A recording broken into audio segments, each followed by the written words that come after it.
Aumento de 10% de imposto nas empresas do lucro presumido? Meu nome é Bianca, da Contabile, e hoje eu vou te explicar a realidade e se isso afeta ou não o seu bolso. Olá, empresário! Se você achou que 2026 começaria tranquilo, o governo tinha outro plano.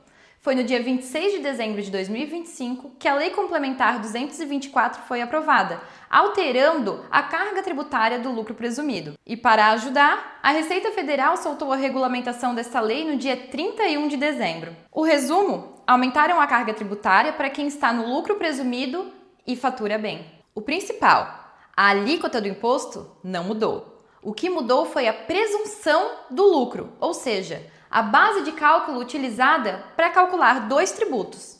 Para entender essa mudança, primeiro precisamos ter clareza sobre como funciona a engrenagem do lucro presumido. Como o próprio nome diz, o fisco não quer saber quanto você gastou e quanto você efetivamente lucrou. Ele presume que uma parte do seu faturamento é lucro e tributa em cima disso. Mas atenção, isso para calcular apenas dois tributos, o CSLL e o IRPJ. Imagine que o faturamento bruto da sua empresa é uma pizza. O governo define por lei o tamanho da fatia que ele vai considerar como lucro. Para serviços, a fatia de lucro presumida é de 32%. Já para o comércio, a fatia de lucro presumida é de 8% para IRPJ e 12% para CSLL. Não importa se o seu lucro foi maior ou menor. No lucro presumido, é sobre essa fatia que o seu tributo será calculado. Para o fisco, uma empresa prestadora de serviços que faturou R$100 mil lucrou R$32 mil, ou seja, 32% do faturamento. Vamos calcular juntos um exemplo para que você entenda como é hoje. Uma empresa de consultoria fatura R$1.500.000 por trimestre. Por ser uma empresa de serviços, a presunção de lucro é de 32%. Primeiro, encontramos a nossa base de cálculo para calcular os tributos, ou seja, R$1.500.000 vezes 32% da presunção de lucro. A nossa base de cálculo é de R$480 mil. A alíquota do IRPJ, o Imposto de Renda da Pessoa Jurídica, é 15% e será aplicado sobre a nossa base de cálculo, resultando em R$72 mil. Ainda temos um adicional de IRPJ que já existia. É um adicional de 10% sobre todo o faturamento que ultrapassar R$60 mil.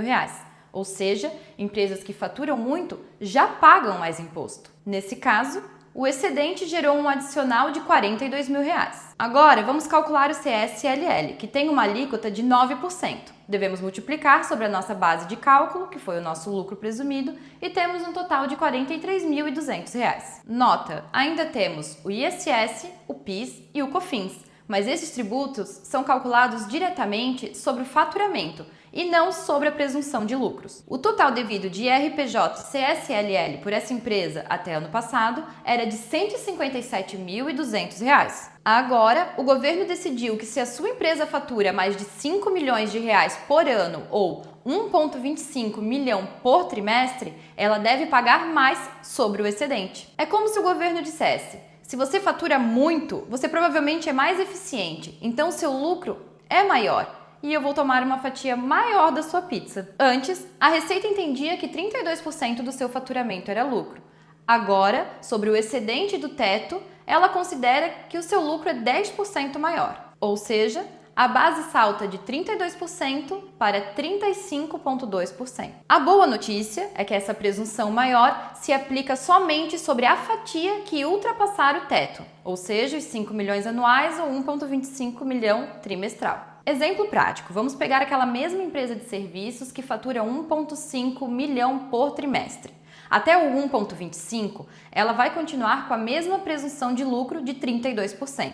Sobre os 250 mil excedentes é que será aplicada a presunção de lucro maior de 35,2%. Vamos calcular como foi feito anteriormente, mas agora a presunção de lucro de 32% se aplica somente até o 1,25 milhão, o que gera uma base de cálculo de R$400 mil.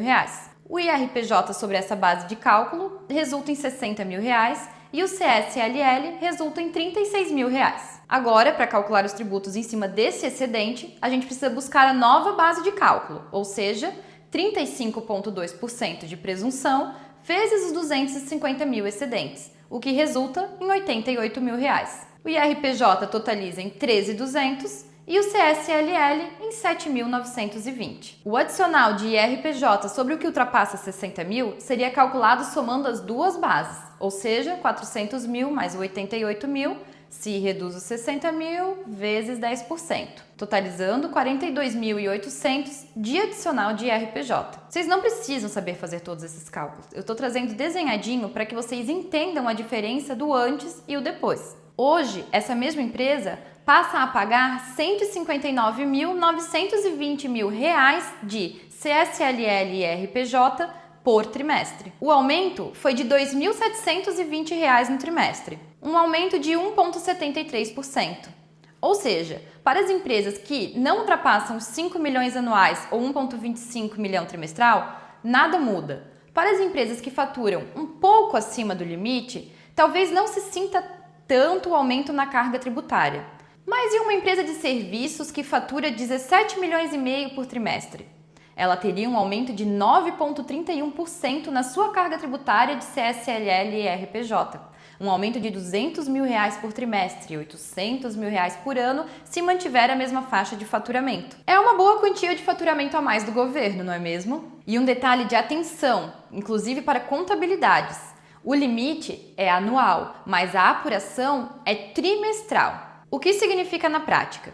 Se a sua empresa começou o ano faturando baixinho, mas lá para o final do ano, lá para setembro, ela fatura muito e ultrapassa o limite de 5 milhões, você vai ter que fazer o ajuste e pagar os 10% sobre todo o período que passou. Já o limite proporcional trimestral, ou seja, 1,25 milhão, é analisado a cada trimestre. Se em um trimestre você ultrapassou e a sua presunção aumentou, mas no período seguinte, no trimestre seguinte, você faturou muito baixo, é possível fazer o ajuste. Pessoal, após a gravação do último vídeo, a Receita Federal publicou a Instrução Normativa 2306, que é como um manual de instruções de como vai funcionar essa apuração trimestral. O que eles deixaram claro? Que se em um trimestre a empresa faturar abaixo de 1,25 milhão, por exemplo, a empresa faturou 1 milhão, no trimestre seguinte, essa folga pode ser utilizada como crédito. Então, se no trimestre seguinte essa empresa faturar 1 milhão e 300, 1 milhão e 400, até 1 milhão e 500, ela tem essa folga de 250 mil e não vai ter o acréscimo de 10% na presunção de lucro. Outra situação explicada também em questão, se em um trimestre eu ultrapasso o limite e tenho esse acréscimo, mas no outro trimestre não, no outro também não, eu tenho faturamento baixo, como que isso vai ser feito? O contador, no quarto trimestre, no último trimestre, vai fazer uma apuração do ano inteiro e se no ano inteiro não tiver atingido o limite de 5 milhões de faturamento, essa empresa ela tem o direito a ou compensar no pagamento de tributos desse último trimestre ou até mesmo de pedir a restituição com atualização pela taxa Selic. Ou seja, não dá para esperar o ano acabar para saber o que aconteceu. É preciso acompanhar mês a mês e estar preparado em todos os trimestres, para não ser surpreendido lá na frente com um impacto grande que não vai ser comportado pelo seu fluxo de caixa. E atenção ao calendário, as mudanças no IRPJ já passaram a valer agora em janeiro. Para o CSLL, iniciam em abril aqui de 2026. Empresários, o cenário mudou novamente. A Contábil conta com 28 anos de experiência. Nós já ultrapassamos vários cenários e reformas. Se por acaso você fatura perto dos 5 milhões de reais, você precisa agora analisar o seu regime, os seus faturamentos e traçar uma meta para 2026. Conte com a Contábil. Entre em contato através do link na descrição.